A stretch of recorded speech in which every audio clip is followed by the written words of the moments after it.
Alright guys, welcome back once again to the Bavarian Soundworks video installation guide series. We are integrating a subwoofer amplifier into an E39 here.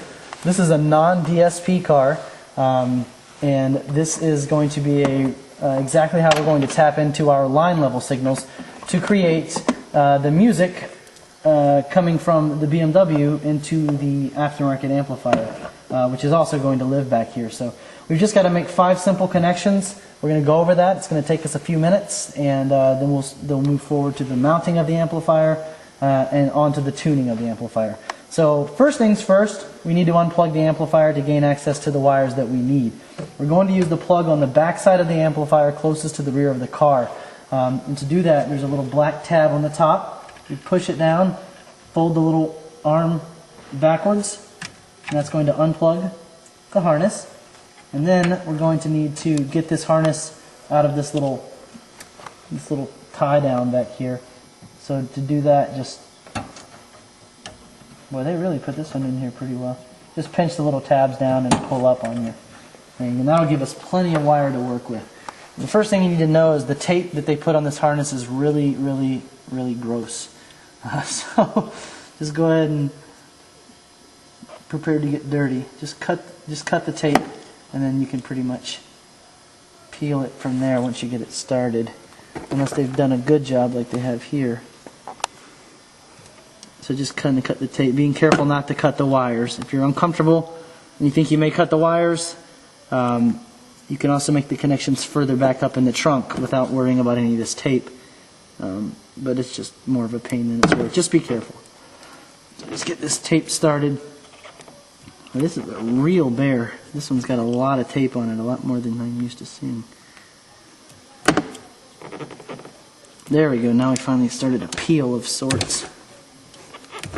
So I thought. There we go. So we're just looking for 2 pairs of wires in this harness. The other wire we're going to be working with, the remote turn-on wire, is in the other harness. And we can get to that pretty easily. We don't have to go to all this trouble of this sticky tape.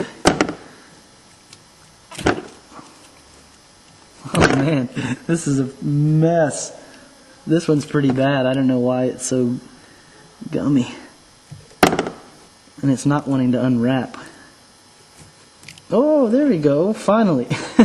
That's what we were waiting on. Alright, so we got the tape unwrapped here. And now we can go ahead and look for the wires that we want to be working with. We're going to be looking for a brown-orange twisted with a blue-black, and a brown-orange twisted with a yellow-black. And they are right here and right here. These are our left and right signals. This is our right side with the blue and our left side with the yellow. We're just going to cut these wires in half. We want to do it at least 3 inches off of the plug in case we ever need to reattach them. So just cut them in half, like so. Then you're just going to strip back a little bit of insulation here,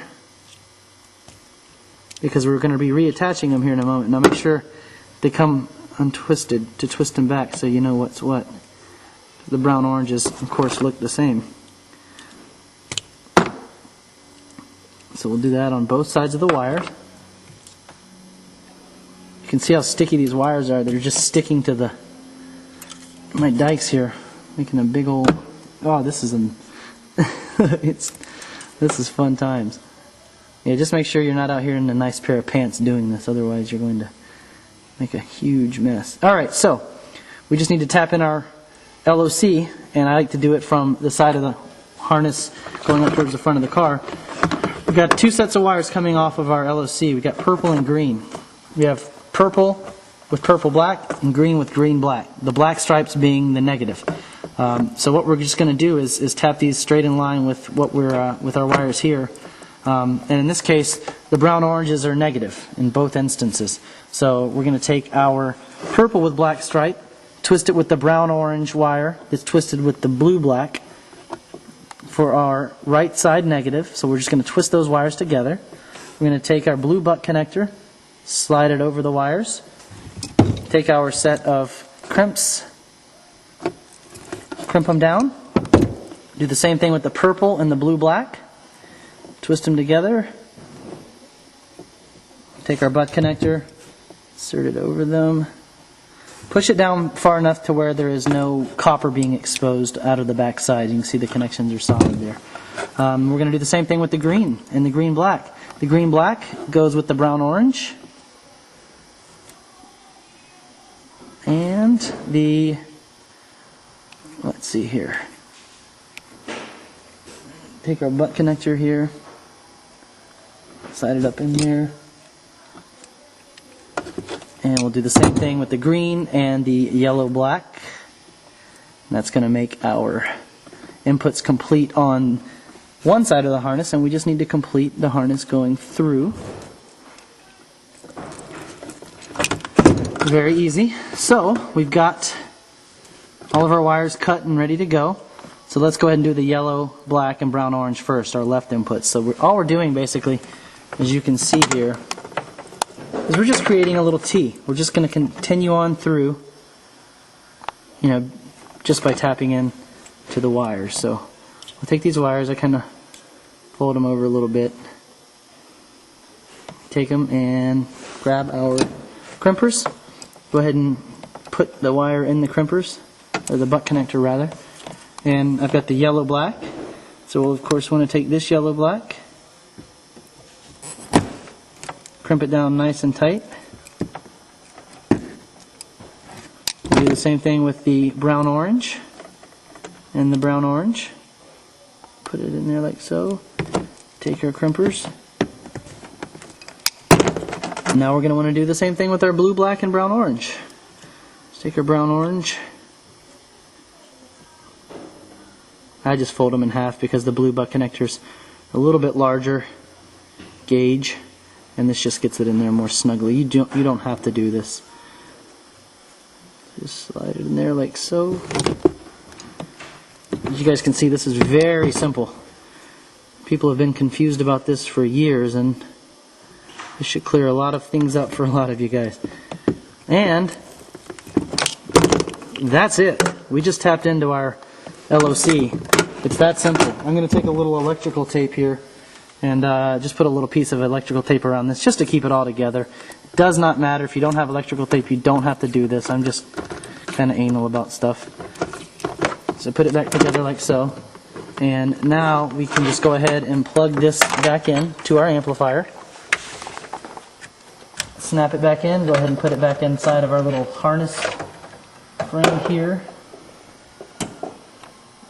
Snap it back over itself. And then you see there's a little bit of Velcro on the back of your LOC, or we may have just sent you a piece of Velcro. We're just going to Velcro the LOC back here out of the way. You can put it anywhere you want. I usually just put it right out here on the outside wall. Just like that. Just Velcro it right out there to that outside wall. You can put it anywhere you want to put it. That's just where I usually end up dropping it. And so now we'll just go ahead and plug in our RCA cables, because we're just going to plug those into our amplifier here in just a moment. And go ahead and get them down there out of the way. We can forget about that. The hard part's done. One more wire to tap into. It's our remote turn-on wire. In this car, we're going to use the white wire here in the harness that's going towards the front of the car. So the easiest thing to do, you don't even have to unplug it, is just unwrap the tape from it. Find the white wire here. Pull it, just cut it. We're going to do the same thing we did with the LOC. Just strip back a little wire off of each end. And we've sent you a red butt connector for this connection because we don't need a large gauge of wire here. These are much smaller gauges we're working with. So again, I like to work off the wire coming towards the front of the car. Take our butt connector, slide it down on there, take our crimpers, do the same thing that we just did. So we're just teeing, in effect, right off of the factory wire. It's not being interrupted in any way. And believe it or not, we've made every connection we need to make in the car. We simply need to run a power wire over to the battery. We're actually going to ground our amplifier